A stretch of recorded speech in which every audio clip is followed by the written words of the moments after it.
So this is definitely not the video that I thought I was going to be posting on New Year's Day, which is the anniversary of my channel, but I wanted to do a like year-end favorites video, but honestly, like it's the same plants you see almost every week. It's the same plants I showed like 2 weeks ago in my like then versus now. So I thought it'd be a little bit repetitive.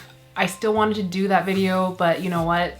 I think you guys have seen the same plants over and over and over again. So I decided to move up a video that I've been planning to do for a little while now because I see these like plant scams happening all the time on Facebook primarily, and I thought it might be useful to do a little video just to put some information out there on how to avoid getting scammed when you're buying plants, specifically on Facebook or Instagram. I personally have not been like full-on scammed, but I've seen it happen, and I've utilized certain kind of tactics or tools to make sure that I don't get scammed. And 2 years ago, this would have been a super helpful video because plant prices back then were exorbitantly high, and it was probably a lot easier to scam people back then just because the market was completely on the seller side. But even if it's like 20 bucks here, 40 bucks here, these kind of scams are still happening, and I thought it'd just be good to just get some information out there because I haven't really seen a lot of videos out there. I haven't personally seen any videos talking about Facebook plant scams or Instagram plant scams, so just kind of putting out what information I know, red flags to look for, things that scammers tend to do, and how to protect yourself as a buyer. So this video is going to be completely skewed on the side of the buyer rather than the seller, in that I don't have a lot of experience as a seller. I only really sell like locally on my Facebook group, so I don't really know too much about how to protect yourself as a seller selling plants to potential buyers who are out to scam you. So if anyone has like really good advice on that, feel free to leave it in the comments. But yeah, what really drove me to make this video is because like it was probably like the 20th time I've seen this exact type of scam happen on Facebook, and like I was just like, how is this still happening? Like I really feel like more people need to know what to look for, because I keep forgetting that new people are joining the hobby on the online side of things, you know, getting sick of the local garden centers and joining Facebook to look for like more exotic or hard to find plants, and they fall victim to these kinds of scams because they don't really know what to look for. So without further blabbing on, let's just get started. So quick disclaimer, not every one of these things are indicative of a scam. So like a good seller might do one or two of these things. That doesn't mean they're necessarily scamming you. And secondly, this is not going to cover like every possible scam, because like it's the nature of scams. They kind of get you when you least expect it. So they're obviously going to be trying new tactics as time goes on. But I wanted to talk about scams that are currently still going on as we speak. Like just a few days ago, I saw another one of these things, a buyer beware kind of post on Facebook. So first, let's talk about common Facebook scams. So this is like the kind of scam where a seller offers a plant to someone and they get paid for it, and then they block or disappear or ghost the buyer, and they're never to be heard from again. The buyer is out money and they don't have the plant. The seller was never going to send the plant. So how do you spot these people? What they seem to be doing is they infiltrate the popular plant groups. They kind of troll the purge posts or whatever ISO posts, and then they will contact you kind of out of the blue and say, are you looking for this plant? Or like, I saw that you're looking for this plant. Let's say, I don't know, let's say you're looking for a Monstera albo. Here's one for sale. Are you interested? And they'll use a photo that is stolen off of Instagram or stolen straight off of like another plant group. Probably if they're smart enough, they won't do the plant group that you were in, because obviously you'll recognize the photo. They have like the language of a seller down. It seems like they'll say like, I ship on Mondays and Tuesdays. I pack it this way, and I'll send you tracking once it's out. I don't know, they'll talk or try to make themselves talk like a really sweet, friendly American girl. Do you know what I mean? They'll be like, oh yes hun, yes sweetie, XX. Yeah, so basically they're hoping that you pay them via like Cash App, Zelle, PayPal, friends and family, one of those, Venmo, and then they make off with your money and then they're gone. So here's what you look out for in order to spot one of these scammers. first of all, did they contact you first?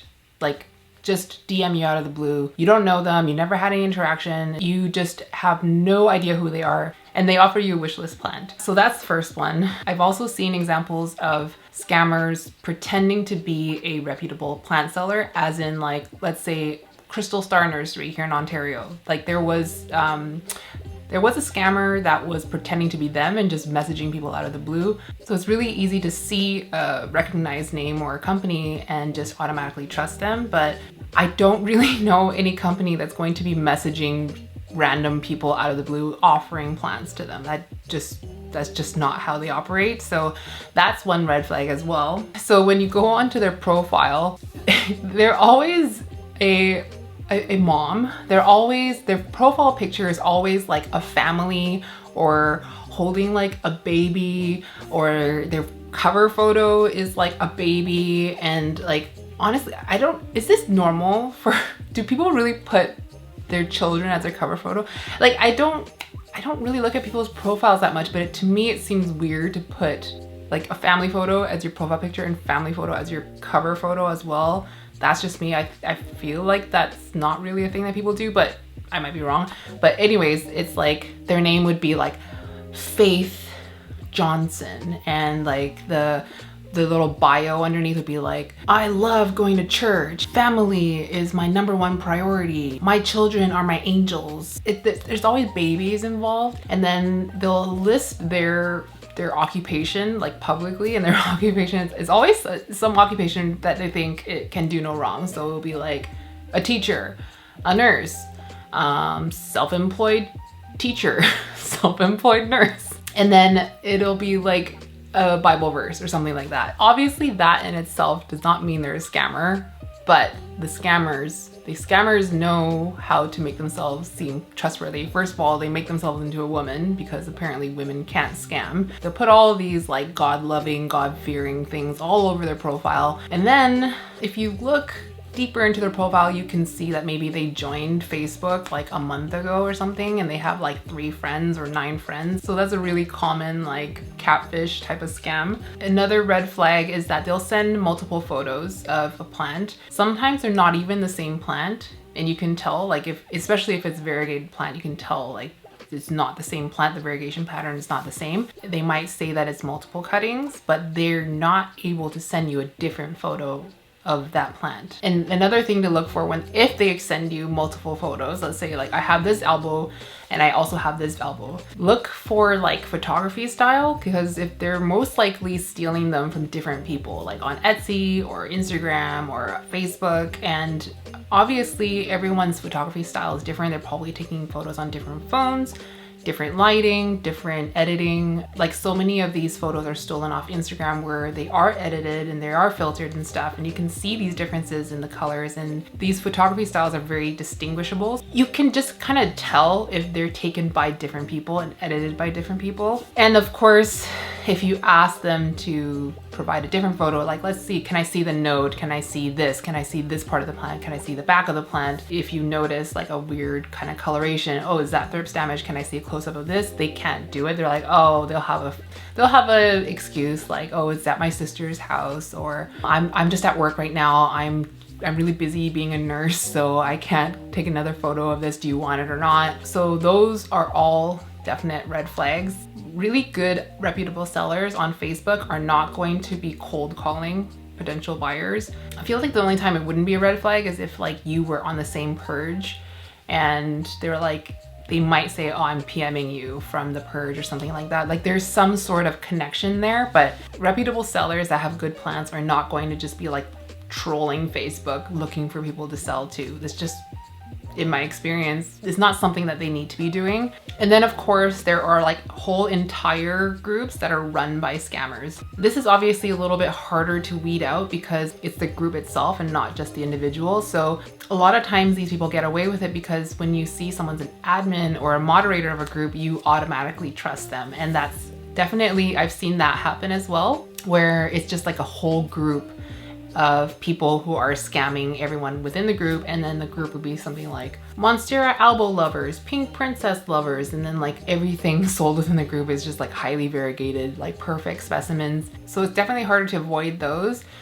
The only thing that you can do is just stick to the groups that you know are run by like legit group of admin people, and those are groups that have been long for a really long time. And I can't speak for every country. If you're in Canada or the States, there are a few that are really big. They've been around for a really long time. Yeah, I'll get more into like how to avoid scams later on, but just for this one specific section where we're talking about like Facebook plant groups that are like the entire group is a scam. It's hard to spot these, but again, do the same thing, like observe the sales, observe the photos that people are posting, and then if you're ever interested in buying a plant from one of these sellers, just really like look into their profile and like look at their history within the group and what they've sold. It shouldn't just be like private message sales. You should be able to see sales are publicly in comments of like a Facebook post purge kind of thing.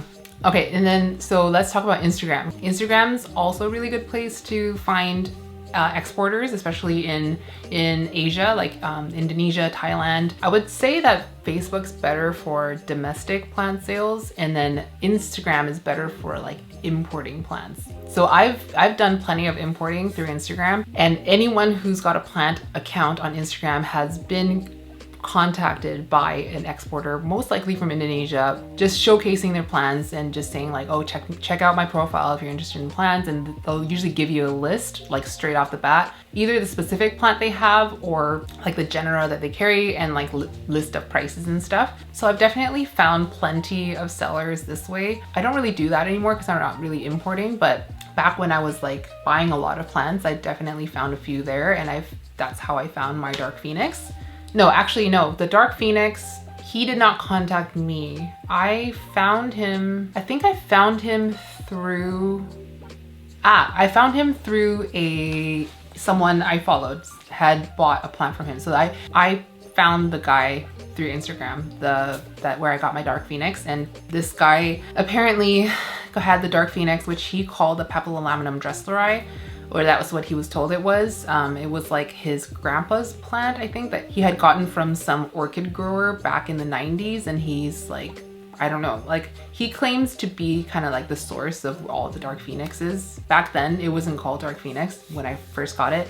That's kind of off topic, but all that to say, I have found good sellers on Instagram, and some of them are the ones that contacted me first. I used to look at all of their profiles just to kind of like do a quick browse. If I'm interested in something, then I'll ask for more pictures and stuff. But I've also almost been scammed. It wasn't, you can say it's a scam or you can say it's not a scam.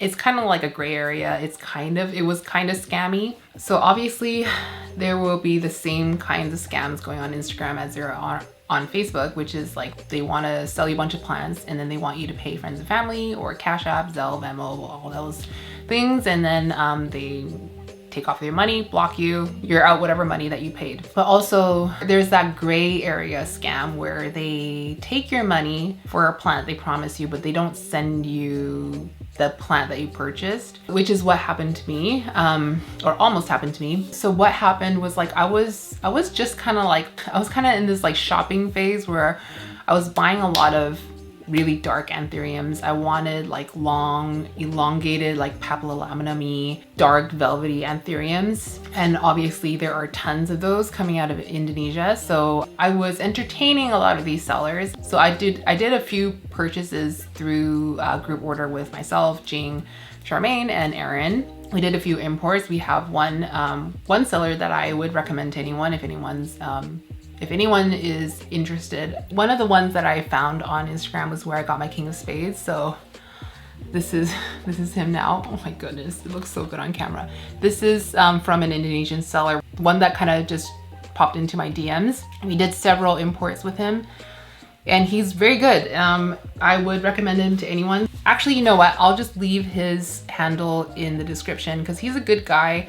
I've had good experience with him and he does do PayPal goods and services. So we did, I think, like 3 or 4 imports with him, and this was one of them. Back then, this was being sold as Anthurium Red Magnificum. So this was almost 2 years ago, maybe a year and a half ago, and this wasn't really being called King of Spades yet. Like, we didn't really know who the original hybridizer is, and now it's called Anthurium HU/King of Spades. I kind of got off topic again, but this is all to say you can get really great plants, you can get good sellers, but you still have to, like, no matter what anyone tells you, like if I tell you this is a good seller, you still have to vet them yourself. I can only think of like a handful of sellers you can just trust them straight off the bat, like Cartel Dawn is one of them. I'm getting a bit sidetracked, but I did want to show him because I recently repotted him finally into a bigger pot, and I chopped his butt off, so I wanted to show him on camera just in case it freaking dies, but I don't think it will because he's such a resilient plant, but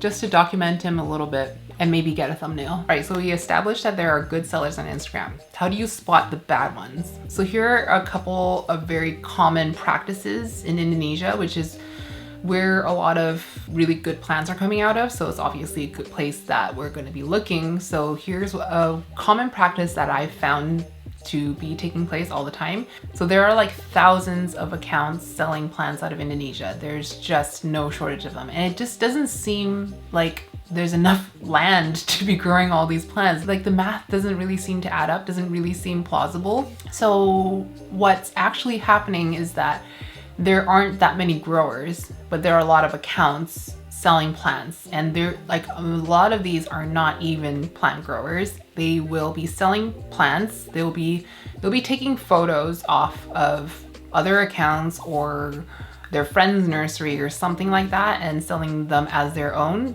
but they don't own these plants. So what they end up doing is they cold call all these potential buyers. Someone's interested, so they'll get the list from the buyer of what they want to buy, and then they'll go out and like look for those plants. So let's say they're like charging $250 for this like dark mama, and they know that they can probably get it locally for like $50, $75, and that's all the markup that they need to sell that plant for a profit, but it's not their plant. And it's not necessarily a scam per se, unless they are gonna ship you a plant that's completely different from the plant that you purchased and thought you were buying based on the photo. So if they're not showing you the exact photo of the plant that you were gonna buy, or if they're not upfront about saying like, okay, so it might not be this exact plant, but I'll go out and find it for you, then that would be a scam. I feel like it's just not really worth dealing with these people. It's not that it is technically a scam, but it is just not very, like, you just don't really know what you're gonna get. So I think it's just easier to avoid them altogether. And how to kind of spot them is like looking for inconsistencies in their photos. So if their account is purely to show the stock of the plant, then you should be looking at the background and like the pans and like the pots, and like there should be consistency between them. But if it's all like really random different backgrounds, I would say that's a bit of a red flag. And if you want to really make sure that the plant that you're getting is like in their possession. This is one thing that my friend JR does. And it's the same as like when you're on Facebook and you ask them to take a photo with like a spoon in the background or like a thumbs up or something. So my friend JR asked them to put their business card like on the plant. I forget what he used to call it, just like card it. And he wouldn't buy the plant unless they can prove that like it's right there in front of them. So obviously if they can't do that, then it doesn't necessarily mean it's a scam, but you probably better off avoiding them, because like there's just hundreds and hundreds of these accounts. So like don't even worry about like, you know, having to jump on this sale. If there's any doubt at all, it's just not worth the headache. So like the almost scam, the almost gray area kind of scam that I almost fell for was that we chose all these plants. We knew what was going on in that like this seller didn't actually own the plants, but he was gonna go look for them. So he later told us that the exact plants that we wanted had been sold already to someone else. So he would go out and find different ones. And at that point we had already paid him goods and services, but because he had a new account, that money was on hold for 30 days, which I believe is a PayPal policy for very new accounts, or like accounts that haven't built up like a clean record yet with them as a business account. So while this money was on hold, he didn't have the capital to go out and buy the plants that he wanted. So in that time, those plants had already been sold on to somebody else, which is fine. We were like, okay, well, like just find something similar, but show us first before you actually purchase them, because don't buy a plant that's not the one we wanted. And we weren't really picky about like the ID of the plants because we knew they were kind of like a crapshoot anyways. We were just looking for specific looking, dark, elongated, nice anthuriums. And yeah, so in the end he came back with like 10 plants that were just like they're crap. I mean, you might argue that no plants are crap. Like, we thought they were crap. Like, they were nothing like what we wanted in the first place. And we knew they weren't worth anywhere near what we had paid. So we filed a claim to get all our money back, because we were like, do not send those plants. Please refund this money. He didn't want to refund the money, so we just filed the claim with PayPal. We obviously won because we didn't get the product in the end. So even though like that hold on the account by using goods and services can cause like a plant to kind of slip through your fingers, it's not worth the headache of getting scammed. Do you know what I mean? Like, if we had paid friends and family, we would have been stuck with a bunch of plants that we didn't even like for quite a bit of money. So it's definitely 100% worth the peace of mind to use goods and services. Here's a potential red flag. It's not always indicative of a scam, but a potential red flag is that they don't even have PayPal, or they do not do goods and services, or they've never exported before, which means they've never done phyto before, which means they've never had to treat a plant in order to pass phyto. Those are not necessarily signs of a scam, but it's signs of a potential headache, because first of all, almost every Indonesian exporter we've ever dealt with has requested that we use friends and family. That's kind of just the given. And Jing has used friends and family or wire transfer money to sellers she's worked with in the past. Personally, I'm too chicken to do that. Even if I've purchased from this person multiple times, I would always use goods and services. If it's a matter of them not wanting to pay the 4% fee, I will always pay that upfront for them, even though I don't think they're allowed to be doing that. But for my own peace of mind, if that's what it takes, I'll pay the fee, just for like my own insurance. But if they don't even have a PayPal account, they might be so new to this selling thing that like it's just, you're gonna have to be explaining how PayPal works to them the whole time, which we've had to do as well. We had to like tell them how to log in, where to find the money, and like they're like, why is it on hold? And like it's just not worth the hassle. And then this last thing is not really a red flag, but it can kind of be a red flag. So it's not so much a scam as it is like you might be getting a little swindled. Plant sellers will try to capitalize on very hyped up names. So they'll be selling plants, namely anthuriums, under a specific ID that is really popular for an inflated price or at the market price of that plant. And that plant is not the plant that they're selling. I think this will just forever be an ongoing thing with people collecting plants and importing plants, especially anthuriums, is that they're buying something like an ace of spades or a dark mama or a dark phoenix or something that is very, very popular and therefore coveted and an inflated price, and they're not going to be getting that plant, and that person will then go on to sell that plant in their home country and then be told that that's not the actual ID. Someone put up a group order, like kind of, you know, who wants to join this group order from Indonesia, and then like they have dark phoenix, they have this, they have this, they have this, and then like I see the photos and I'm like, that is definitely not a dark phoenix, but someone's going to be paying the $400 that this seller's asking for because they're selling it under that ID.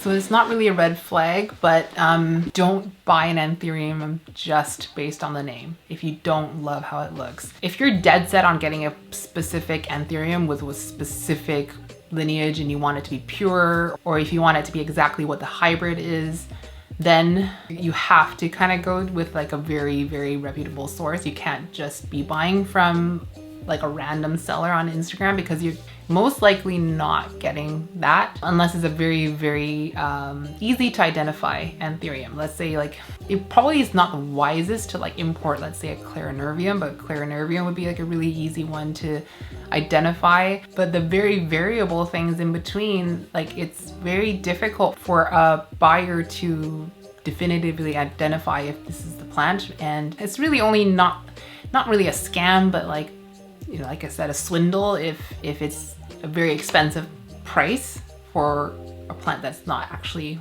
what that is. So how do you avoid all of that? First of all, do the thing where you ask for like, you know, identifying feature like a card, a thumbs up, peace sign, the actual seller taking a photo with the plant, which is what one of my sellers would do. If you're looking for a specific plant and you're not 100% sure what this seller is selling you is the real deal, take it to Facebook. Like take it to one of the big groups that allow this kind of post, like an ID kind of post, and just say like, I'm looking at this plant is being sold under this. What do you think of the ID? And if there are enough knowledgeable people in the group that can kind of weigh in, like some people will agree with it, some people won't, but at least that kind of gives you a balanced kind of set of opinions that might stop you from making a potential poor decision. Always use PayPal goods and services. Personally, I would do it all the time, no matter if I trust the seller or not. And this is like specifically about importing plants from outside of the country. They might post some testimonies and stuff in their highlights, but they don't really mean much. It's so easy to fake a testimony and like fake, you know, WhatsApp conversation with somebody, you know what I mean? Like it doesn't really mean much for them to have testimonies in their highlights. But yeah, I cannot stress enough like the goods and services thing, because like if that's the difference between them selling to you or not, and you're not comfortable with friends and family, then what's the worst that can happen? You don't get a plant. On the flip side, the worst that can happen if you do use friends and family and they do scam you, then you're out whatever money you paid, and you left with this feeling of like this gross, like violated feeling. It's kind of like when like, you know, you get into your car after someone's broken into it, you just feel like so violated and gross. Like that's way worse than the thought of like missing out on a plant. Whatever you do, just do what you are comfortable with. And then speaking of goods and services, I would say this also applies to trades with people you don't even know. There's so many scam posts, like buyer beware or whatever, like beware of this person posts on Facebook that I see where they set up a trade and then the person making the post had sent out their plant and then didn't get anything in return from the person they're trading with, and then the person just blocks and ghosts them and never to be heard of from again. And then they do some digging and then they find that this person is doing this in all different sorts of groups. So even for trades, you can do a PayPal back trade, which is you sell each other the plants at the same price, so it's an equal cost. And then if somebody doesn't get the plant, then you can file a claim against them. That said, there are definitely really good sellers, mostly private sellers that are selling on Facebook that do not deal with goods and services. And this is mainly to do with like them not wanting to deal with buyers scamming them and the fees that are associated with doing business with goods and services. So there are definitely really good sellers that only accept the equivalent of like an e-transfer. But that said, it's really easy to kind of vet these sellers because they're so active in really, really big groups. They're well known by people. You could easily search the group on posts that they've made, like doing plant sales, and you could easily like find people who have bought from them in the past. And like, it shouldn't be really difficult to vet these sellers that are like trustworthy and only take e-transfer type payments. And the last thing I will say about avoiding scams on Facebook is it's partly to do with like the fact that I'm still seeing I don't know if this applies to a lot of local groups. Every now and then, like every 3-4 months or so, like someone new joins the group and they're like a lot of us as collectors, like very obsessive. So they're just like, they're buying like every plant that's on sale, and they're like, you know, overpaying for plants. They're obviously obsessively buying a lot of plants and they're really eager to buy all the plants. So they're pretty much going to pay whatever it takes to get them. And those people I feel like are the most susceptible to scams or to overpaying for plants. So the last thing I will say about avoiding getting swindled on Facebook is when you join Facebook to buy plants, talk about plants, look at plants, just take a minute and just hang out for a bit before you start to go on a shopping spree. One good purchase does not mean that everything is going to go smoothly and that you're not going to be taken for a ride, because as we know, these like weirdo creepy guys infiltrate the well-known like legitimate groups pretending to be a God-fearing woman, and they will prey on these people that like are kind of new to Facebook sales. Just chill for a second and observe sales, observe just kind of like the culture of that group before kind of diving in and going all out. Because like, what's the worst that could happen? Like, you might miss out on a couple plants, but you'll also kind of learn, you know, plant etiquette, you'll learn the names of people. Very important is that you'll learn like IDs of plants, you'll learn the market rate of plants. For example, if someone had only known about Philodendron UPI from YouTube, you would really only know it as a very, very, very expensive plant, one that like only very few private collectors have. We know that's not the case anymore, but if that person then decided to join Facebook in order to buy UPI because they decided they really, really love this plant, they might get sold a UPI for $500, $1,000, and they might pay that price because they believe that's the current market rate. But if they had hung around the group for a little while, they might know that like UPIs are not worth that much anymore. So my local group is currently selling UPIs for $20. $20. And someone who joins the Facebook plant world would not know that. Hang out and get to know the market rates, because no matter what the market rate is, that doesn't mean every seller is going to be adhering to the market rate. Some people will have to cover the cost of what they paid for it, and they can't really sell this plant as a loss. They might have paid way more for this plant than this plant is currently worth, but they're not willing to sell it lower. So they'll list the plant at the price that they paid for. Someone brand new might not even know. So yeah, I cannot stress enough how important it is to just kind of like, just be a creep in the background for a little while. It can't hurt. So the last section is, when is it not a scam? I've seen a few of these posts lately that are not necessarily calling out a scammer, but like a buyer beware, avoid the seller, negative review, that kind of thing. So it's definitely not a scam if your plant arrives dead due to weather or shipping delays. Most sellers will list this in a purge, like list this as a disclaimer, like I'm not responsible for weather or shipping delays or whatever. But recently I read a negative review of a seller from someone who had purchased a plant over Christmas, and the plant died due to cold damage because the buyer was like, I don't want to buy a heat pack. I'm sorry, but to me that's 100% on the buyer. Just because you purchased a plant in the past in winter and it arrived to you fine does not mean that every plant will survive winter shipping. You can't just consider where you are and where the seller is. You also have to consider that the plant is going to travel through land that might have completely different weather. So you might be sitting like at warm temperatures, and they might be sitting at warm temperatures, but it might be freaking crossing through like an Arctic polar vortex in between. So purchase a heat pack. Like if it's $4 or $5, it's definitely worth it. And I would probably just avoid buying plants in like a heat wave, in the middle of a heat wave. July, August is probably not the best time to be buying plants online that's going to be shipped across the country. If it's like within your state or your province or whatever, it's probably okay. Even if it's not hot enough outside to kill your plant, sitting in like a hot truck in a box could be the thing that kills your plant.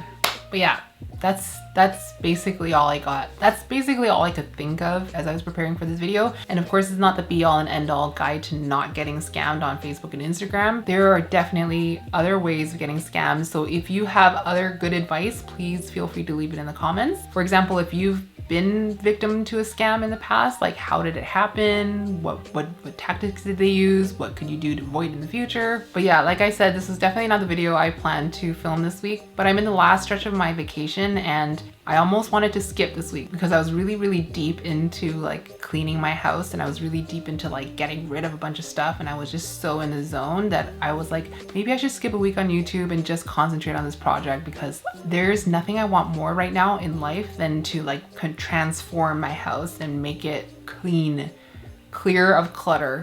But you know what? I was like, I can probably do both if I do an easy video. So this was my easy video. I hope you enjoyed it. I still might do my year-end favorites sometime in January. I'm not really sure. I haven't done a favorites video in a while. I still might do it. But yeah, I hope everyone's been having a really nice Christmas break. I hope everyone had a really nice Christmas. I definitely did. I hope Santa brought you all your favorite things. This was one of the few Christmases where on Boxing Day or at the end of Christmas Day, I didn't get like really sad and start crying.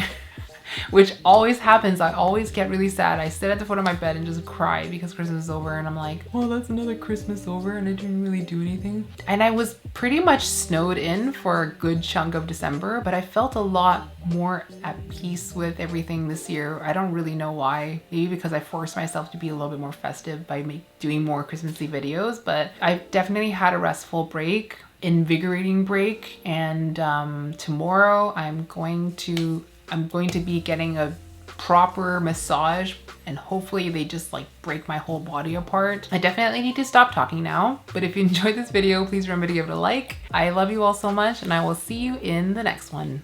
Mwah!